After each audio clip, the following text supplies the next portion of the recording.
everyone, my name is Primetime Moff, and welcome to our podcast only monthly show, Talking Toons, where each month I'm joined by a special guest, and across two episodes we discuss tunes and toys from our childhood. In the first episode of the month, we discuss multiple shows and toys, followed up with a special episode where we talk about a show chosen by our guest. However, this month's slightly different. It's a Christmas special, and I'm bringing on a fantastic guest back from the very first episode. That is Pete from Transformers the Show. And Pete has joined me, and he is actually going to flip the tables and he's going to interview me, chat to me about the shows and stuff I watched as a kid, and then we will follow up with an episode where I will talk about one of the many toys and cartoons that I collect. Pete, thank you for joining me again. You're very welcome, sir, and thank you for giving me the opportunity to interview the interviewer. I feel like this is a animated Frost versus Nixon, and I'm pleased that you've chosen me to deliver the hard-hitting questions that our listeners want to know about Prime Time Moff. Right, go for it then. Ask away. Well, Moff, being a stalwart of the cartoon animation toy scene, like myself and like the rest of your guests, what shows did you enjoy as a kid, as a child growing up in Bonnie, Scotland? Bonnie, Scotland. I think there's so many, right, that we had, and I know we talked about it before, and you think back to the shows with such love for a different time. But actually, when I think back to kind of TV, the first things I remember, and I talked about this with a friend recently, about the differences of TV, kind of late 70s, early 80s, and late 80s and early 80s. I remember things like Johnny Briggs and Grange Hill and the darker stuff. It wasn't Wow, like yeah, the yeah, kid yeah, yeah. friendly stuff. And I was like, Zamo. oh Yeah, yeah, yeah, yeah. yeah. I was talking about we were talking about Star Wars, and I was saying that what people who grew up with the original ones and then watched the 90s and said, "Oh, these are kids' films. I don't want to watch this." The originals were kids' films. It just was kids' TV was a lot darker, Yeah, was yeah, yeah, not yeah. bright. Whereas you get to the 90s and it's Teletubbies and bright colours, so the Star Wars prequels become that. So I remember a lot of that kind of early stuff. I probably my first kind of memories are probably reruns of stuff. You know, like the Muppet Show. Muppet Show was my absolute favourite thing. It was an easy leap to go for the Moffats to the Muppets, so our wee family's always been known as the Muppets, and I always like to joke, as you know. So I was the Fozzie Bear of the family, but we absolutely loved the Muppets. There's many pictures of me in a high chair falling asleep watching the Muppets, and I was showing my two boys yesterday actually. Like it's like you just watch stuff that's up just now, or you go on YouTube. Like we got reruns. You know, the Muppet Yeah. Show was done by the time I was a boy, but you were getting reruns upon reruns, and then you had things like Danger Mouse, Mighty Mouse. Remember Mighty Mouse? That doesn't get shown Wow. anymore. No. Um, and it's that kind of era that I remember first before we get into the stuff that we collect toys of. You know, the what you would Mm. class as the kind of more advertised cartoons. Cartoons before that, when they weren't allowed to advertise toys, were things like your Popeye. Where's Popeye? There's no Popeye in the shows now. Whereas Popeye felt like he was everywhere. You know, your Looney Tunes, stuff like that, your Daffy Ducks and Elmer Fudd. That was what was everywhere when I was, or what I remember growing up before we got into the shows that now have taken over parts of my life, and certainly parts of the house as representation. So, but they were the ones that they were always just one and done cartoons. You know, you could just watch it. You didn't need to know what had happened to the previous show. They were always built as just you can just watch one episode and that's it. Tom and Jerry, for example, and another classic that had that feel. And then you got your Masters Universe kicking off into the first kind of ones of Master Universe, G.I. Joe, Transformers, where as much as maybe weren't like a full TV show where it's one episode leads into the other, they certainly had more of you kind of followed along a crew or a cast as they did different adventures and on and on. And, you know, as the shows evolved from He-Man being the first one was very much like an advert. Let's be honest, it was an advert for toys, and that wasn't a bad thing because it worked. Because I bought lots of I wanted lots of toys, and I still Yeah, buy lots of the toys, yeah. And then we moved into the kind of Transformers, and then into kind of Ghostbusters, and it was that point when they started to kind of have a little bit more of stories. It become more of a I need to try and watch these shows. I need to make sure I don't miss an episode where I can. Obviously, I think we've talked about this before about the aspect that in the UK we didn't get everything. We didn't get every episode of Transformers. No. Or we didn't, they were easily accessed. I know some people got these things on Sky. I didn't have that. My earliest memory of watching cartoons in another format other than on TV was there was a thing up in Scotland called Glenn Michael's Cartoon Cavalcade, which you might have heard me, Jamie, and John talking about. The guy's like in his 90s now, still going, not been convicted of anything. So like I think that's a part of our childhood. It's just bad guy, bad guy. But I remember going to the local wee kind of auditorium, and he did a live show, and he put on Spider-Man: His Amazing Friends, and that was the kind of the first one of my first memories of cartoons is being in that auditorium watching Spider-Man: His Amazing Friends, and that was probably the first one that really had that massive connection to it. That's my Spider-Man. And I know we Mm. talked obviously in yours about I do still think the 90s Spider-Man cartoon's the best Spider-Man cartoon there's been. But I'll always have a special place for Spider-Man and His Amazing Friends. Even Mm. though I know it's not very good. Having rewatched it, it doesn't hold up quite as well as the 90s stuff, but it was But it's spent. hard though, isn't it? Because every it's funny you say like Mighty Mouse. I'd completely forgotten about Mighty Mouse, but Mighty Mouse started back in like the 60s, wasn't it? It was like black and white, or maybe even, but and then by the time you and I were growing up, Mighty Mouse had its animated series. Now the animation wasn't great, but it was still. And Spider-Man and his friends was the same. Yeah. They wanted to obviously get the move from comic to screen. Um, so yeah, but it was the first time you'd seen it, right? So you didn't know any better. Yeah. So you didn't know it was rubbish back then. It's only when you No. look at it, it's only when you look at it, it's like 30, 40 years later, you go, oh, And there's some of the stuff, Speedy Gonzales isn't on the telly anymore no. because it's mildly racist. Yeah, So yeah, they yeah, just don't air yeah. it No, anymore. agreed, agreed. And they almost don't want the, Tom and Jerry obviously moved into, feature films. Yes. Uh, I can remember buying my daughter the Tom and Jerry DVD box set, and like half of it was episodes, and the other half was Tom and Jerry Halloween, Yeah. Tom and Jerry go at the fairground and stuff like that. Um, but there's so many of those cartoons that you identified. I think a lot of the listeners will resonate with because you really did only have what they showed Yeah. on a Saturday or a Sunday morning, or when you finish school. Exactly. And like, That was it. and the nicest way, I'm old enough to be at the point where there was only three tele channels. Never mind when Yeah, yeah, Channel 5 was introduced, Channel 4 wasn't a thing at the very, very beginning. So you did only have limited choice. And I think there's something to be said for that in terms of getting to appreciate stuff.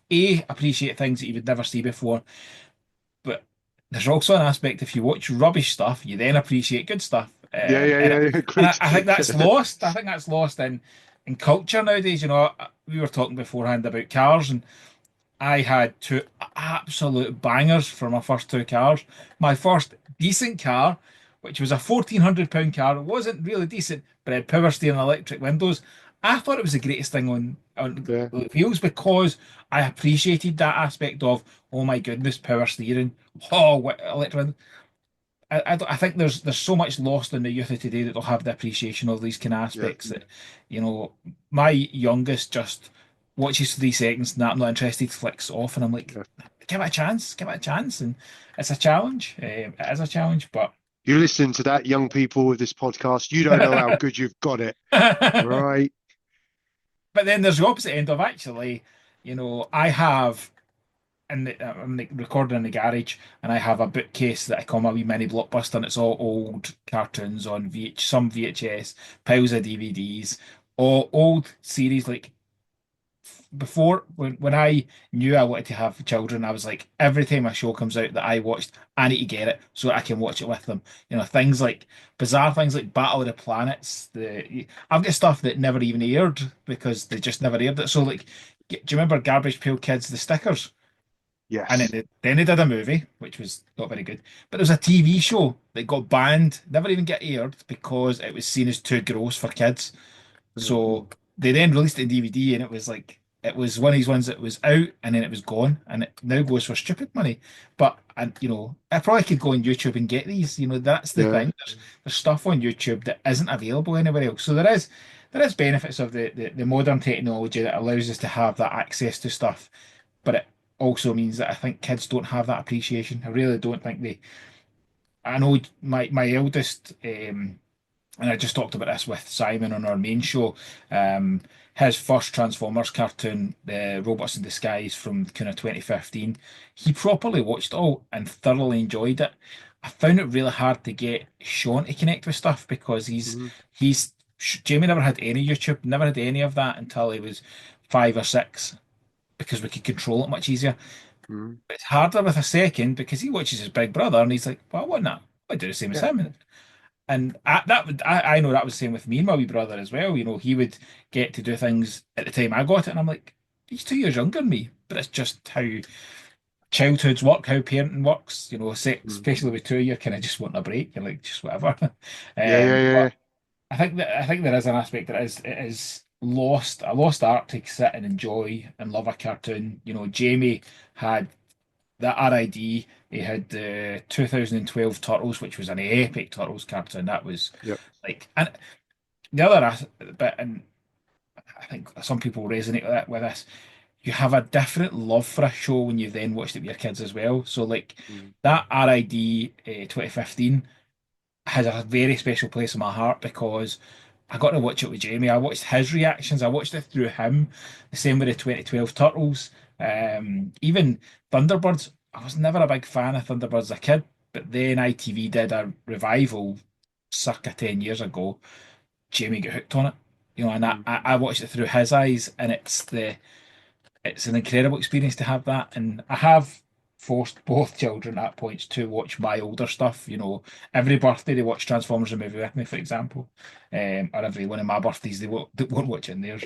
Um, but I have watched most of the stuff that I do. Like we'll have Saturday morning cartoon time and we'll get cereal or waffles or pancakes or something. We'll sit and watch an episode or two of old cartoons. So I've had them with things like Visionaries and Dino Riders. Just recently watched Dino Riders, and the both of them were quite keen on that. And I'm like, this is not the toy line to pick because I don't have any of it. I don't really want to start collecting this. Don't get too excited at this one. Pick one of the ones I've got. But it's a good experience to do that. But I love watching old cartoons. I love the fact you can kind of put it on and not really pay attention. Yeah. I think I shared with you. I've set up a treadmill in the conservatory with a TV with old cartoons on it. So when I'm sitting walking on it, or sitting walking on it. When I'm out walking on it, I'll just stick an old cartoons on. As I say, watched through Dino Riders. I watched through Visionaries. I'm just kind of picking a wee series. It's easier with a smaller series that are 13 episodes because you can rattle them out and you don't really kind of feel it's daunting. Some of the shows are even the Transformers try to do all the Transformers episodes is daunting because Yeah. it's something to watch 13 episodes when you know there's going to be a wee bit of poor quality in there. Because every show from our childhood has filler episodes that are not that great. It's when you're watching it, damn near 100 episodes or something. Yeah. Um, it is a challenge. I think we're doing a step challenge in January, and I'm going to pick a big show like Thundercats to do, like something that I've never watched the full of, and try and kind of watch the full bit because I need something to keep me amused while I'm Yeah. walking all these loads of steps. So, It's you know, it's funny you say that, mate. My soon to be 20-year-old was telling me the other day that she started back on the Thundercats rewatch, and she has no interest in anything other than Thundercats. It's and Oh, I think there is a certain nostalgia, and I think you've summarized it so well, mate, with what you do with the boys and stuff, because I think there is a certain romantic nostalgia to it that they're easy to watch.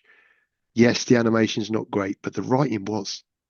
And, a lot of the voice acting. And like you just said, about the 13, episode seasons, and Thundercats and He-Man and Transformers were slightly different because their series were a lot longer. But there's something to being able to just watch a standalone 18 to 22-minute episode that you just chill out to and watch one, or you can watch a couple, but you don't need to be really um, uh, perhaps uh, mentally invested. It's yeah. to be able but to be able to enjoy it. And I think the fact that you've been able to share it with the boys is special. And I think it's always important, I think, and something that you're doing really well. I think it's really important to people need to know about past stuff, Yes. right? Whether it's animation or other aspects of life and all the rest of it, because I think it gives you an understanding and it gives you like that romantic view, Yeah. and Yeah. I think it allows people to appreciate history. Um, no, big time, mate. And And I that think, probably leads us. Sorry, but go on. yeah, I was gonna say, I think it actually, like, my dad turned 70. Or by the time anybody's listening to this, my dad turned 70 yesterday. He turned 70 on Christmas Eve. And I have a fondness for stuff that he showed me that he would probably go, right, you and I, like, my dad worked 5 days a week, and then he went out and did Homer's at the weekend. So it was one weekend a month he took off, so we'd go away and do something. That was all. I didn't have a lot of time with my dad to watch cartoons or watch stuff, but he would sit me down and watch things like he'd introduced me to Bill and Ben because that was obviously more his generation. Stingray, much I didn't like Thunderbirds. My dad didn't like Thunderbirds, but he loved Stingray. So Stingray was Yeah, that one we watched between us. And I think it's down to my dad. Things like James Bond. Like I love James Bond, and I love the original James Bonds because that would be a sit and watch them. And then like Christmas was always Boxing Day. Me and my dad were always early risers, and we would get up on Boxing Day. Boy, Brad stay in bed till midday. My mum would. Me and my dad would get up, and you'd always have your Disney movie. You'd have a proper Robin Hood or a Jungle Book, or that Boxing Day has always been a let's watch a Disney film in my house because that's what my dad did, and I hope that the kind of stuff I've instilled in my kids will have that. I know Jamie more so. Jamie's very nostalgia driven, and he's only 11. We're doing the toy fair just after Christmas because he's like, let's go and look for old toys. He loves it all. He gets invested in it all. Sean has no interest. He's like, I just want to play my Switch. That's it. Give me a yeah, pizza and watch your cartoon. So it's just funny how different they are. But I think me and my brother were like that as well. But yeah, I love it. I obviously love a bit of nostalgia. Like you've seen my pictures in my room and stuff. I heavily live in the nostalgia bit of it. It just brings so much joy and being able to share that with others. And I don't mean just my kids, being able to share that with like people yourself, when we've done toy fairs in the past or had conversations at TFN. That's nostalgia driven though. You get to share that. And then just these kind of conversations. and I think, mate, certainly with the it's a generation. Without making us sound like boomers and all the rest of it, I think it was certainly a different time, and that's something that has probably come across with a lot of the podcasts that you've done with a lot of the guests. It's definitely coming out of a certain era, um, and whilst um, you and I didn't know any better back then, and we watched stuff and we thought it was amazing because it was better than sitting staring at four walls, or your mum telling you to read a book when it was raining outside and you couldn't play outside. Um, like we said, you young listeners, you're spoiled today because it's a whole different landscape, and in terms of the not only the accessibility to the media, but also the quality of it. Yeah. But I don't necessarily think it's all better than what we No, grew up with. no. But they've also then got a back catalogue of if you just went with our kind of stuff. They've got 40 years worth of Yeah. content that there's definitely good content throughout that 40 years.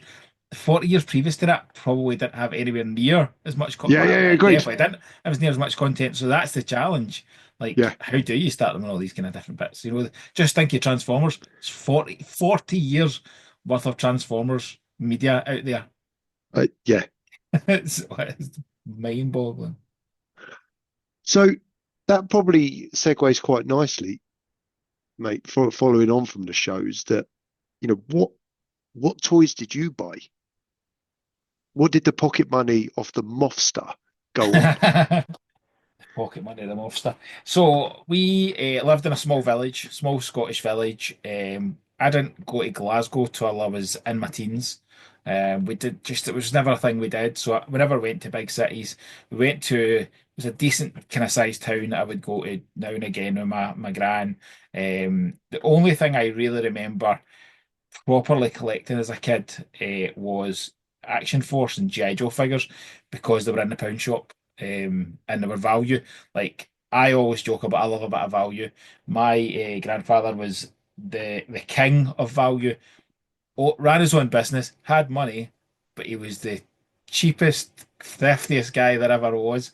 My my gran at my 21st, no, my 18th, sorry, told the story that my mum had never heard and gave me mad love and respect for my papa, but gave her fear when they went for their first date, he did the gentlemanly things like, listen, just you go and sit in the car. I'll pay for this. Don't you worry about it. And then just down the ditch. His whole relationship with my gran based on trying to which is that's not been frugal. That's been naughty. But my mum had never heard that story. And my gran told it in my teeth, and my mum was horrified. And I was like, I'm never going. All my friends always were all like, he's a legend. But yeah, so I remember going to pick up the Action Force. I didn't have a lot of toys growing up. My mum and dad didn't have a lot of money, and they were always investing in trying to get us a better house. So they bought a one bed house. My dad converted it to a two bed, sold it for profit. Bought a two bed, converted to get loft and that. So he was always focused on working and hard to give us a better house, give us a bigger space to live in. We would go away in a caravan once every 4 weeks, but that was where kind of the majority of their money went on. And what they did was my mum ran her own businesses, and they would go to the cash and carries, and whatever toy was the clearance toy was what we were going to get at kind of Christmas. And for the longest time, I used to think, "Oh, I just wish I could get a Thunder Tank, or I would get the generic characters, and then I would get random kind of clearance characters. I would get Yeah, Mum ran a Lino, but then I would get a, I don't know, a Bearbo or something rather than get a yeah, Panthro because it's like, well, you've got your marquee character, well, let's buy you the cheaper ones now, yeah, yeah, yeah. and you'd probably get them a year later. And as I say, when I was younger, I was always like, but why can't I get a Thunder Tank and why can't I get this? Why can't I get that? But now I look back very fondly because actually I've got such an appreciation for crazy weird toy lines that a lot of people have never heard of, never mind experienced. And I think I enjoy that aspect of actually there's crazy stuff like one of my favorite collections and something I have the only toy collection I've ever completed is Bionic 6. It's a teeny toy line. Like the weird one is it's only got a handful of figures, couple of vehicles, a playset, but it's got 65 episodes of a cartoon. Like how they Yeah, just 65 episodes. Can you imagine them producing 65 episodes of Transformers now for a cartoon? You're not getting that. Cyberverse isn't going to have 65 episodes, but it's just this another world. It's just this another cartoon world. had 65 episodes for a toy line that made it 1 year and that was it. Like absolutely crazy. So I had weird things like cheap cheap toys when you kind of see them now. Like there was things like air raiders, which were these kind of things that shot we air rockets. There was computer warriors, just generic stuff. It was properly like let's give you the feel of having lots of toys without actually getting lots of toys. When I hear Yeah, people talking about, oh, I get an Ultra Magnus and I get an this and I get that, I can tell you, not remembering, but I can pretty much tell you the toys that I know were big Christmas presents because we'd always get our pick, we'd pick one toy out of the Argos catalogue. You'd get it at Christmas, then the rest would just be filled. And Yeah. we still do that with our kids. What pick a toy and then and get. Um, and I still buy the cheap stuff, to fill them out. It's not a bad thing. I No, think it's the but I think a lot of people did, right? Because it's where you would get the knockoff He-Mans and stuff. Those kind of, I suppose you could call them thrifty shops or something, where yeah, they would just punt out these replica He-Mans and stuff. And you're right, you'd get unless you were very lucky, and I use my words, unless you were very privileged, you know, you didn't. I didn't get the contents of the Argos catalog like yourself, oh no. but it was a kind of in which order, because we were big in fun in my house when I was growing up. In which order of preference would you like, in case you can't get them? It's like one, two, three, and then you would get like a load of other presents like you pick up, and you didn't know any better. A bit like the cartoons, you didn't know any better, so you made do, right? Yeah, And yeah, that's when you go down the route of this was my this was my Skeletor, this was yeah, my Man at Arms, or this was yeah. my Megatron, and all the rest of it. 100%. And I think that I've got a story of my favorite ever. It genuinely is my favorite ever toy trip. I was maybe 8 or 9, and there was in our kind of local town. There was a toy shop that was shutting down, and they had a 50% off sale. And my dad's like, right, we're going to go in, clearance things out. You can have £10 each to spend. So two as had filled their wee baskets up, took them up to the counter. And like they all had been discounted already. They were discounted on the shelves. Put them through, and the women's like £4 something. It was 50% off the mark price. See the feeling. I have never. I can even to this day still remember that feeling of, oh my God, I get to go and do that again, and it's just like wow. And I don't remember vast majority of things I picked up or where I picked them up, but I know about 4 or 5 of the things I picked up on that trip, and how exciting it was. Like it was the only Micromasters I ever had was 2 packs of Micromasters. I got that one in the first batch and then two the second one in the second one. I got a Star Wars wee mini. Remember the wee Star Wars mini vehicles where it Oh was like yeah, that's a clever bit. If your parents can't buy you the big ATA or the Slave One or Millennium Falcon, buying the mini vehicles. I had loads of the wee mini vehicles. I never had. I think I had a Snowsphere with was the only ship I got, but the mini vehicles clearly not really true from the movie. A clever way to get keep everybody being able to buy the Star Wars toys. yeah. I were they not on Micro Machines? Did Micro Machines do a range? Oh, Star Wars, yeah, yeah, Yeah, eventually, yeah. Micro Machines did loads of stuff that I didn't know about, yeah, like that we've talked about before about like the toy fairs, and I genuinely it's I love a toy fairs for 2 reasons. One, it's the aspect you're getting to see stuff you've not seen for childhood, and every single one I've done, there has been something I'm like I haven't thought about this in 40 years, yeah. 30 years, whatever it may be. It mind blowing. The other aspect is because I work at all the conventions. It's not the same experience. Like I go No. blind. I don't get to see the toys. We were at the TFN Reading, and our friend Dan picked up a Fort Max kit that I have been looking for ages. Yeah, It was just on Toy Food's stall, and it was in the afternoon. He picked it up, wasn't even the early morning. And I'm like, I walked past their stall, but I never look, and I did. Same at Minicon Manchester. I didn't buy anything at Minicon Manchester because no, I did. I went round and bought, literally just grabbed things because I'm a big believer in supporting other vendors. So I was like, I yeah. want to buy something for Toy Foo. I want to buy something for the folk I know and I've made friends with, So, I'll buy from a Rohan, even though he doesn't. He has a challenging prices structures.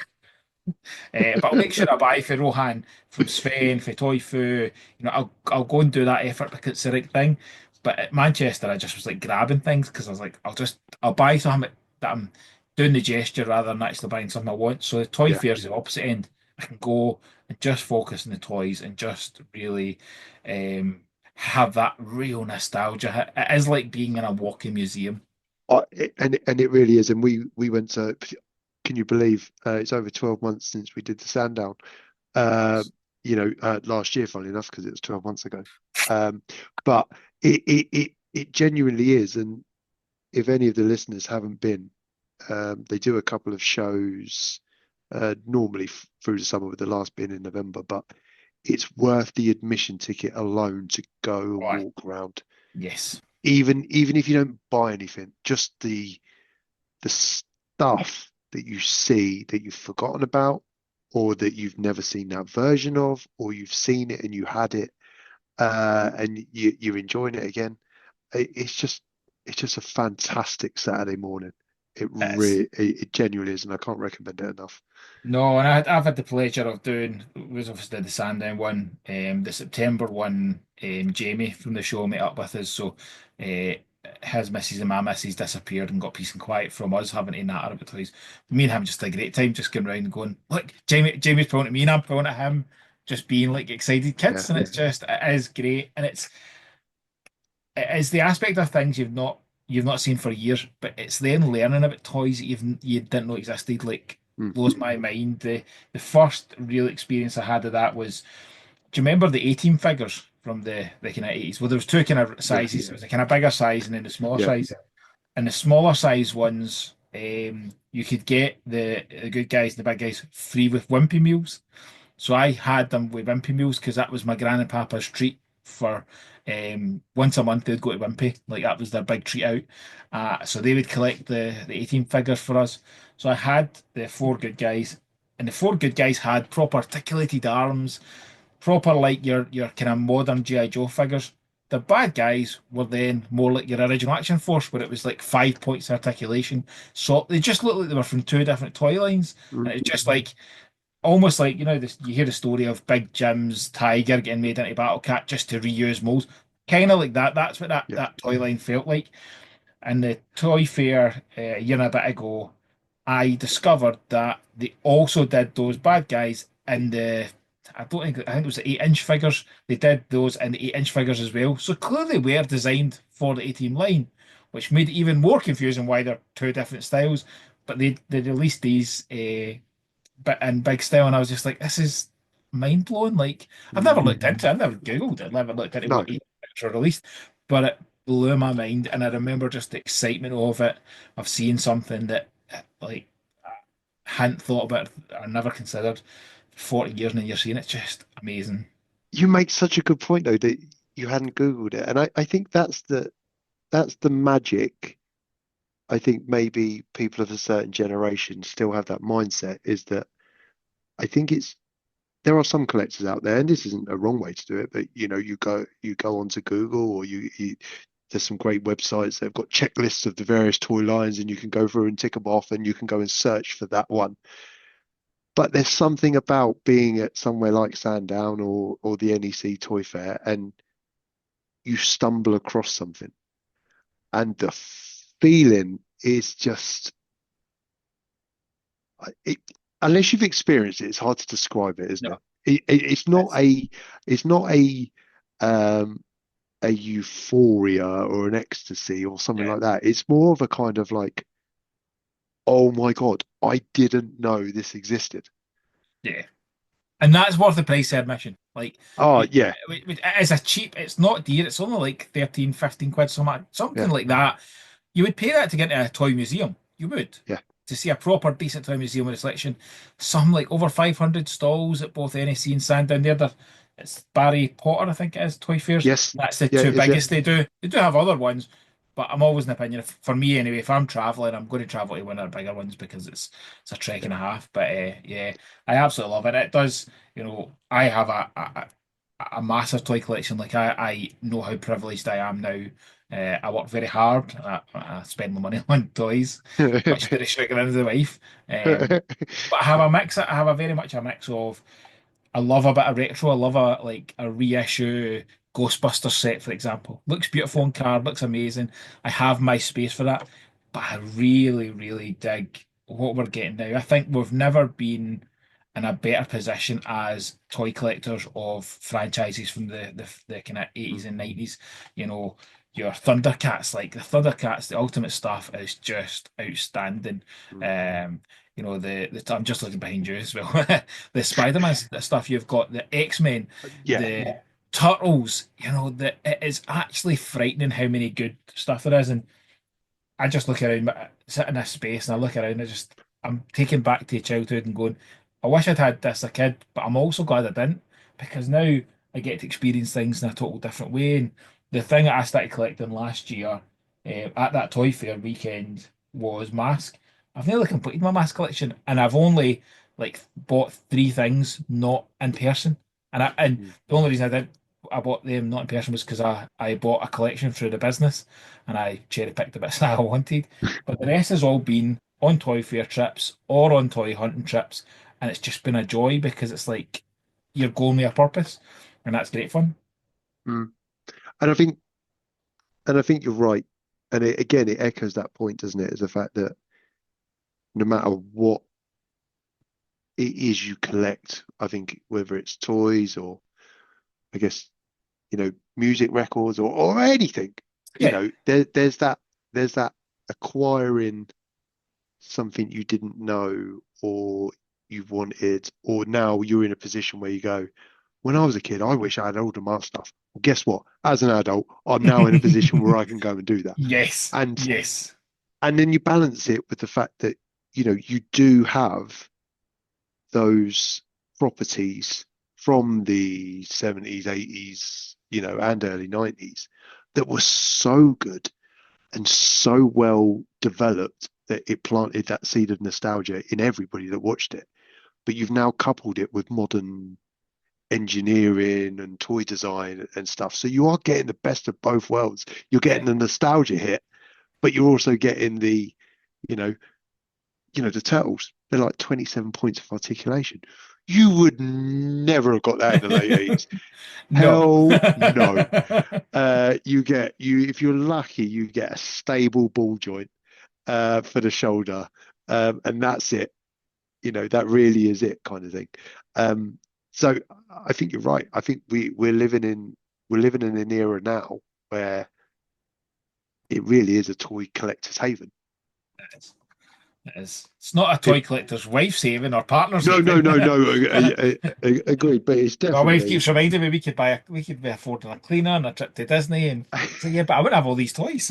Yeah, I just without this is not my episode, but we were talking earlier that I'm in the hunt for a new car for a variety of reasons, and I do look around this room and I go, this could be an amazing car. But what would I do when I wasn't driving my car? I'd sit in misery.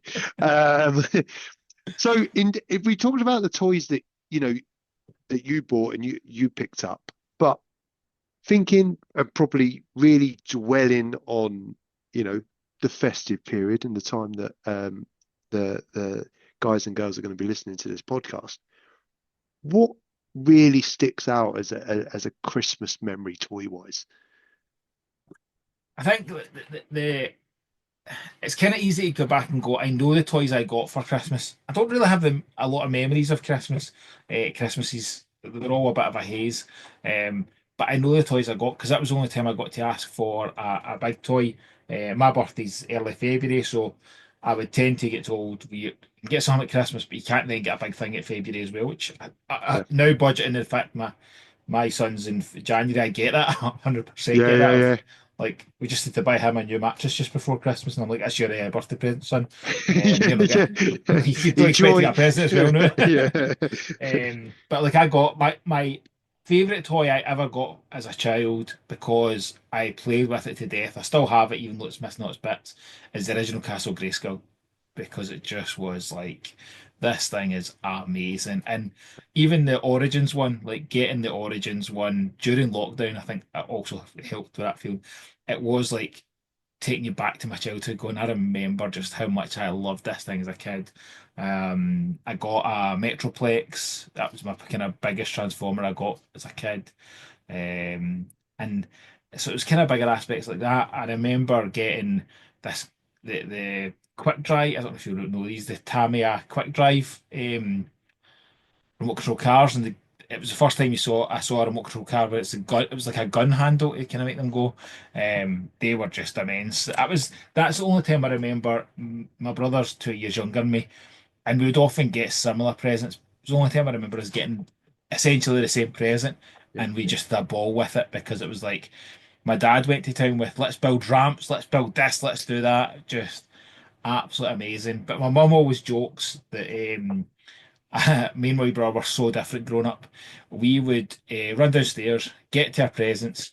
I would feel it, see if it's squishy.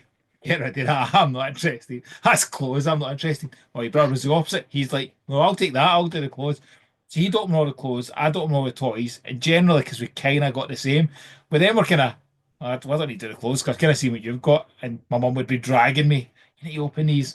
And dragging him to open the toys. He ditched toys. I mean, I still buy toys. So I was gonna say ditched toys far before me, but definitely did, definitely did. But as I say, I liked getting all the kind of. I just had so many funky toys I would get from Christmas. I love looking back at old pictures of Christmas and seeing the things and seeing the range of stuff I got. And, one of the things I saw at Toy Fair, was it April Toy Fair? Yeah, it was the April Toy Fair at NEC. Was I got this big yellow monster truck one Christmas, and there's a great picture of me, pretty little Moff with hair, no beard at that point, with hair, just proud as punch, holding this big yellow monster truck thing, and I still have it. The batteries won't work in it. It's gone. The electrics are gone, but I've still got it, and it's up Mum and Dad's loft. I haven't seen it in probably, well, I say it's up Mum and Dad's loft. I never ever threw it out, and the last time I saw it was before we moved. We got married, so it must be over 10 years, over 14, 15 years now. And I hadn't seen it, I thought about it, and then I saw it at that toy fair, and I was like, I kind of want to buy this, even though I know it'll be slow as anything. I want to own a working copy of it. I asked the price, and I put it right back on the shelf at that point. But it was that very much. It's like I kind of wanted to experience it again, just because.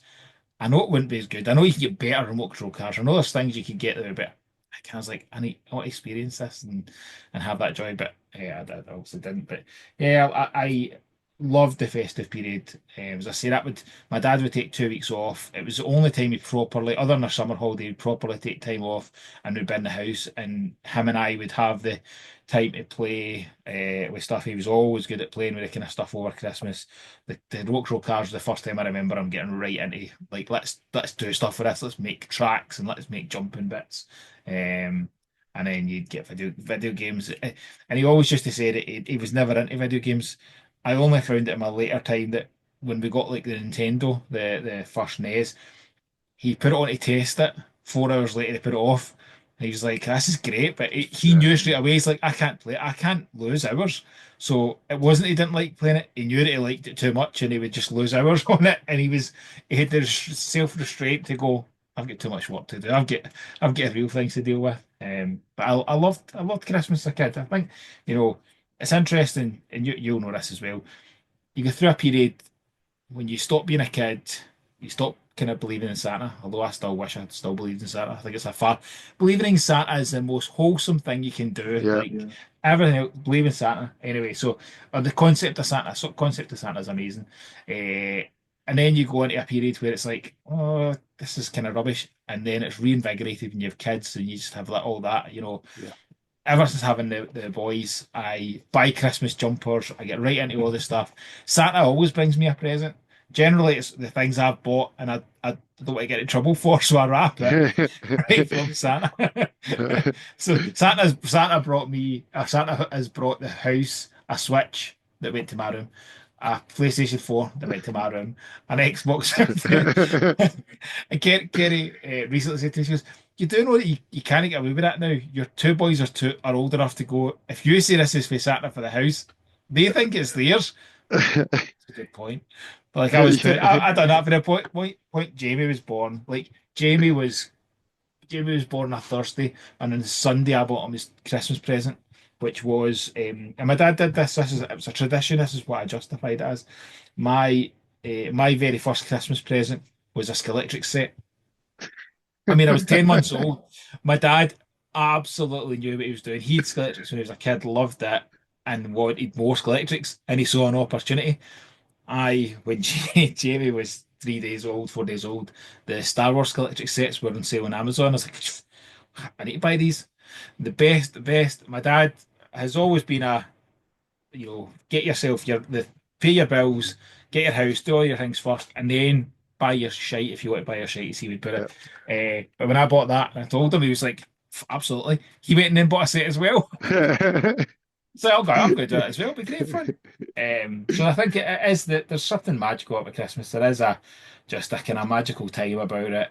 I still I love it. Santa does bring me presents. As I say, generally the toys that I've not opened yet myself, like but that's never a bad thing. Like it is a good time. And for me now, my life's so busy with working full time, running prime time toys, doing a YouTube show, running TFUK Con.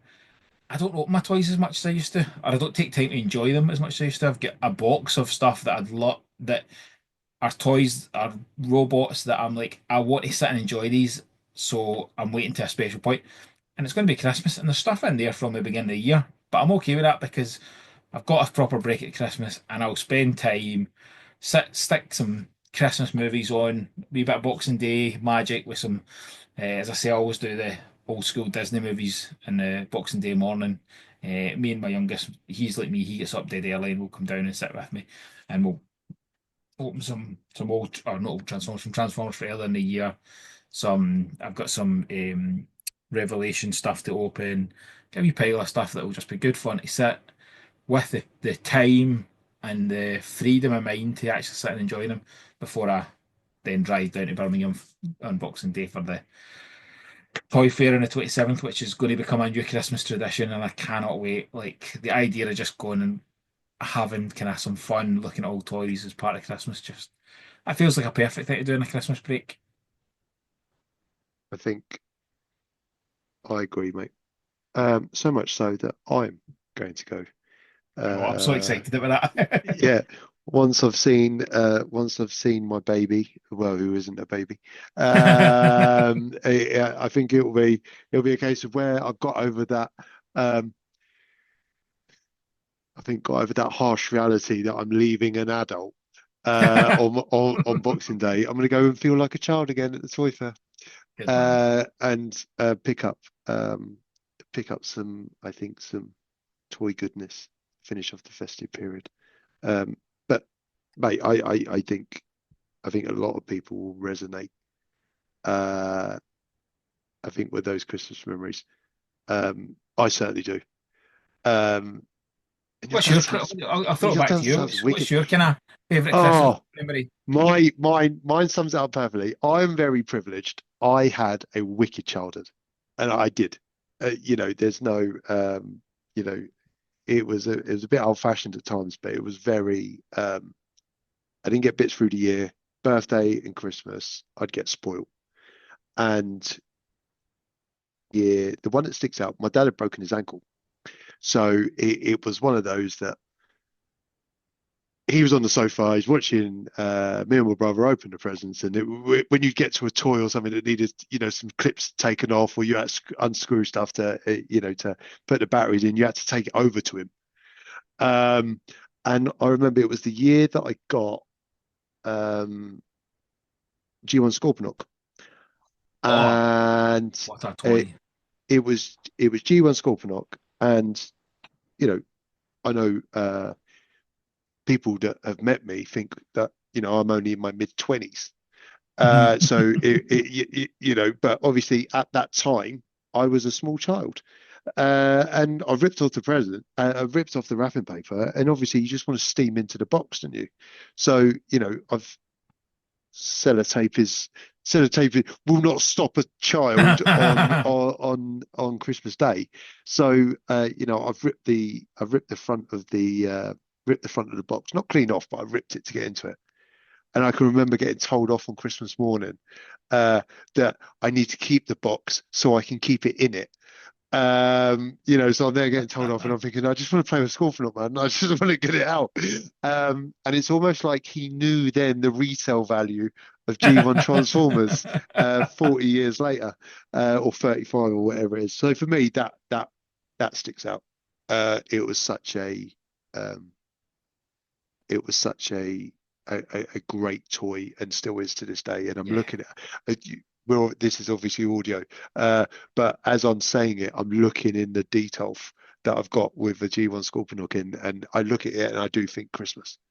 It's not Yeah, even the same one. It's not even the I was same gonna one. say, so I've got a G1 Scorpion, which was one of my very first eBay purchases because I was like, I remember seeing it for the first time and being like, I need to own this. And eventually, I have very much had that feeling with Fortnite as well. But Scorponok was achievable. So I made picking it up. And I remember just being like, this thing's amazing. Like, it is Yeah, so tactile. Like, the legs moving and stuff that moves. Like, my kids have got my beater G1 Scorponok that the both of them have had and played. They've got a beater Tripticon. I've this household has went through far too many G1 Metroplexes to actually admit to, because they do not hold up to child play. They really. My childhood one didn't, and then I broke one as an adult, and they broke maybe two as kids, but they're plentiful. They really are, and yeah, like, I'm not buying a mint condition for the kids to play with. Like, I've bought junkers of yeah. stuff because I'm like, I don't care if it breaks in, but I I have maybe five, six Transformers from when I was a kid. And I didn't have many more than that, to be fair. I think I only had probably 9 or 10. But I have a special love for those, and they're all well played with. Like my G1 Grimlock, the legs are as floppy as get out. But I have never had the desire to own a mint one because I'm not a G1 collector. Like, it's never really been something excited me because I never had them as a kid, so I don't really have Yeah. nostalgia for the toys. I have nostalgia for the cartoon. Didn't have the comics. Had very little the toys, so it's more the cartoon. But that G1 Grimlock was probably one of my most played with toys, and it still gives me nostalgia. Just playing with it, just taking it down and transforming it. Like, I love this Mm. thing, and I have it's worn to bits so that you can tell it's been played with. But that's a great aspect of it. Like my two Insecticons I had exact same. Like they're a disaster. Like, they're not worth showcasing in any shape or form, but they're great fun. And I think that's I say picking up beaters for the kids. Like, I bought piles of wee cheap G ones for both of them to play with, just to get them away from mine, to be fair. um, but there is just a kind of fun aspect of it. Is there many of your original ones toys you've got yourself, or are you kind of more upgraded I versions now? I think I'm looking at it now. It was really around that 87 range for me. That's when I really started, and I think that's probably where you know where I'd have been maybe reading the comics or watching it, and my nan and my mum and dad would have talked about it and gone, "Oh, they're really into Transformers at the minute. Transformers are the toy. You want to buy them a toy, you get." And I'm looking at, I've got a G1 Nightbeat that I just love. The stickers are wonky as, yeah. I'm not going to say what I would say if we weren't recorded, but they are wonky as bleep. And I just look at it, but I was so scared of my nan. All the toys that were at my nan's are pristine because there was no breaking stuff. All right. You played with it nicely. You did not bash those cars. Yeah. All right. If you were fighting Autobots and Decepticons, you fought gently. Um, and I'm looking at them now and I'm just like, that's why they're in such good condition now. Yeah. And not that the fact that, being in good condition makes them better, but I look at them and you don't regret breaking them. You don't, I'm just looking at them going, oh my God, they're in such good condition. Oh, do you remember when uh, Nanny told me and Jamie off because we were bashing the cars together and stuff like that, and it promotes a story. And Yeah. and I think as you were talking about like getting the junkers and stuff, I'm thinking in my head, it's such a magical feeling, like we were talking about with the toy fairs, that if you have got something that promotes a memorable feeling, whether it's nostalgic and it should be positive. We should say, obviously, there are people that have negative and stuff, but I think the positive stuff to have that feeling is special, and it should never be underappreciated. And I think life is hard enough at the moment. We know in various aspects in it, but if you've got something that you think that will give you that kick of nostalgia, or that it will give you that warm fuzzy feeling about a memory Yeah. that you've had from a special time, you should take solace in it, because you and I are very lucky that we do that through our collections, and living through the kids, and the fandoms that we're a part of, and our friendship groups. And I don't know about you, but it sometimes make the tough days easier and Yeah, more fun, it does. and I think that should never be downplayed No. or underappreciated, or underappreciated. Um, and Power Master Prime, Power Master Prime's another one for me. I can remember, like, you were saying with your brother, that you get very similar stuff. And let's be honest, that happened with me and my brother. Why? Because then there wasn't any bickering, because you got Yep. one and he got Yep. the other. Yep. So you Yep. both get the same. There's no arguing. My dad doesn't have to listen to us whittering about, well, did he get that one? And I didn't get one. But can you imagine now, on a Christmas, going into a household and it's like, oh yeah, I got two Power Master Primes for Christmas. We're not even middle class, don't you know? And we're in that position now. Whereas back in that day, it's just like, well, you just pick up two boxes from Woolworths, right? And it's another world. Um, but I think to have those special memories, it is special.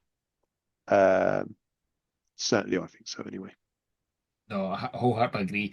I think that's an absolutely wonderful sentiment to kind of close our first episode on.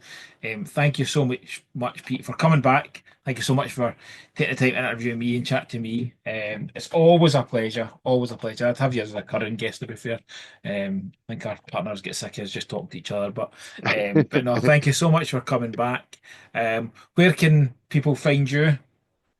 Well, as part of my community service, you can find me on Friday nights on YouTube, Transformers the Show, where myself and other Transformer collecting reprobates will discuss the week's news. We've got other discussion topics. We have social corner. We have a great time. So I think if Transformers is your thing, or other toy lines, and you're at a loose end on a Friday night at 8 o'clock, drop by and say hello. I can't recommend it enough, and I keep telling you this every kind of Friday when you do your wee hype man videos. It honestly, it pumps me up. I'm like, work's finished. Time to watch the show. It genuinely, like you always talk about, your weekend starts here, and I know for a lot of people that is exactly how it feels. For me, it's a very much. I feel privileged the opportunities I get to be on the show, but when I'm not on the show, I can sit and have a drink with my mates without speaking to them, but still, Yeah. I do. The wife will tell you, I do talk to the telly when I go, no, you're wrong. What are you saying? What's so stupid? And do you know what, mate? It's so nice, and thank you. It I think it's so nice, and even the four of us, and the guys that we're lucky enough to call guests in inverted commas, air quotes, that come on. It's a privilege, and we just try and recreate that, that convention scene where we're sat around a table, and someone loves a toy that two or three people will invariably hate, or vice versa. The only difference is it's stored forever on the internet when we argue about it. But it's good, and I think that's the joy of the Transformers franchise. Is there's a bit for everybody. Like you Yeah. don't have to it be extortionate if you liked everything. That's a good Yeah. thing. You don't have to like everything, but you can then have a really good conversation about it. And it's the same as like this, you know. I love looking at your Spider-Man collection. I think it's absolutely stunning. I haven't bought a single one because I know that if I bought one, I'd be in serious trouble. So I try not to. I know you'll feel the same with kind of stuff that I show as well, and I, that's the I, joy. You don't yeah. have to. You don't have to have everything. You can appreciate what other people enjoy, and it's Yeah. really good. And the show is fantastic for that. So thank you very much. And yes, highly recommended if you're free on a Friday night, jump on, watch the lads on YouTube, and have a laugh. So I hope you all enjoyed this podcast only show. please remember we do have regular content on our YouTube at PTTV. We have new series coming up in January as we kind of move off from the 40th anniversary, which is crazy to think we're going to be post 40th anniversary time very shortly. So look forward to sharing that with you. And we'll be back with our second part where Pete and I will talk about my show, which is the Toxic Crusaders. So look forward to having a conversation with Pete around that. Thank you all for joining us. See you in the next one.